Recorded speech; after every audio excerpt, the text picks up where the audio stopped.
আজ আমি এসেছি অভিশপ্তের কারণে। ওই যে অষ্টবসু তারা ঋষি বৈশিষ্ট্যর নন্দিনীকে হরণ করেছিল, ঋষির অভিশাপে তারা মর্তকুলে এলো। আমি কথা দিয়েছিলাম তাদেরকে আমি গর্বে ধারণ করব, তাই এক এক করে 7 জনকে আমি বিসর্জন দিয়ে স্বর্গে পাঠিয়েছি, তারা মুক্তি হয়েছে। কিন্তু আজকে তুমি বাধা দিলে বলে এই পুত্রটি মুক্তি হতে পারলো না। এই মর্তধামীর নরক যন্ত্রণা তাকে সহ্য করতে হবে, তাকে দুঃখ জ্বালা যন্ত্রণা মায়া মমতা সব আঁকড়ে ধরবে, অনেক দুঃখে কষ্টে তার জীবনটা যাবে। আমি পতিত পাবনে হলেও তাকে মুক্তি করতে পারলাম না। এটা তোমার কারণ হে স্বামী। তবে এটাই সত্য, কর্মফল কাউকে ছাড়ে না গো বাবা। যে যেমন কর্ম করে কর্মফল ভোগ তো তাদের করতেই হয়, তাই না? তাই কর্ম এমন একটা জিনিস, তুমি যেমন কর্ম করবে তেমন তোমার জন্ম ধরবে। আমাদের হিন্দু সনাতন ধর্মে 4টা স্তম্ভের আমাদের এই সনাতন ধর্ম। কি? ধর্ম, অর্থ, কাম, মোক্ষ, তাই না?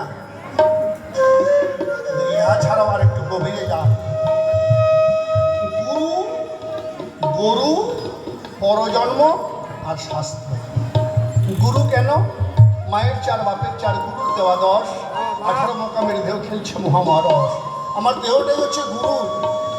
আমি যদি গুরুকে না মানি,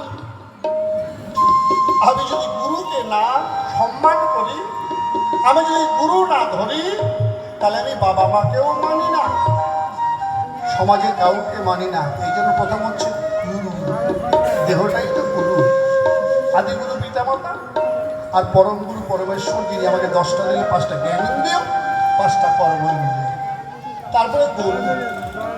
আমরা জন্মের পরে যে দুগ্ধ খাই সেটা গরুর দুধ খাই। তাহলে যার দুধ খাওয়া হয় সে জননী। জন্ম থেকে বৃদ্ধ হয়ে গেছি তবে আমি দুধ পান করি। কি বাবা? তাহলে যার দুধ খাওয়া হয় সে তো মাতৃ সমতুল্য। এই জন্য গোমাতা, গো পিতা। কেন? আমার বাবা যেমন রৌদ্রে বৃষ্টিতে জলে পুড়ে এক মুষ্টি অন্ন জোগানের জন্য ব্যবসা করে, বাণিজ্য করে, রিক্সা চালায়, টোটো চালায়, কত কষ্ট করে কুড়িগিরি করে এক মুষ্টি অন্ন আমার বদলে তুলে দেয়, ঠিক বলদ বা ষাঁড় মাঠে ঘাটে রৌদ্রে বৃষ্টিতে পুড়ে চাষাবাদ যদি না করতো আমার মুখে অন্ন ঝুঁকতো না। হয়তো এখন বলবে অনেকে এখন ট্রাক্টর হয়ে গেছে, এটা হয়েছে 10 থেকে 15 বছর, কিন্তু আগে একটু চলে যান 15-20 বছর আগে মাঠে ঘাটে মানুষ কিন্তু বলদ বা ষাঁড় দিয়ে চাষবাস করতো। তাহলে গোপিতা, গোমাতা, পরজন্ম। যেমন কর্ম করবে তেমন তোমার জন্ম ধরবে। হ্যাঁ, এবং শাস্ত্র, শাসন করার যে অস্ত্র তা হলো শাস্ত্র। আমি যদি গীতা না মানি, ভাগবত না মানি, রামায়ণ না মানি, মহাভারত না মানি, তাহলে আমি সনাতন ধর্মের মানুষ নয়।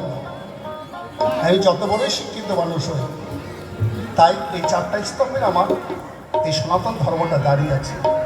তাই তো আজ বিশ্বদেব, যিনি নিজের পিতার বিবাহ দিলেন, হ্যাঁ, তাকে সরসজ্জায় মরতে হলো।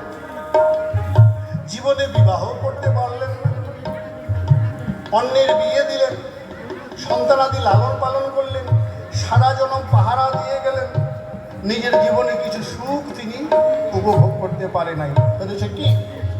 কত দুঃখ, কষ্ট, যন্ত্রণা, লাঞ্ছনা, গঞ্জনা, অপমান সব কিছু তাকে সহ্য করতে হয়েছে। স্বামী, তুমি যদি বাধা না দিতে আমার এই পুত্রটিও মুক্তি পেয়ে যেত, কিন্তু এই যে কপালে যেটুকু আছে সেটা তো ভোগ করতেই হবে নাকি? এই হলো মূল কারণ।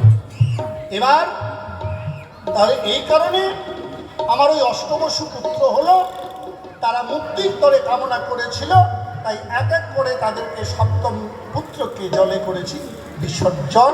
তাই তারা মুক্তি পেয়ে আবার শুরু লোকে ফিরে গেছে। তোমার এটাই জিজ্ঞাসা ছিল, আমি করলাম উত্থাপন।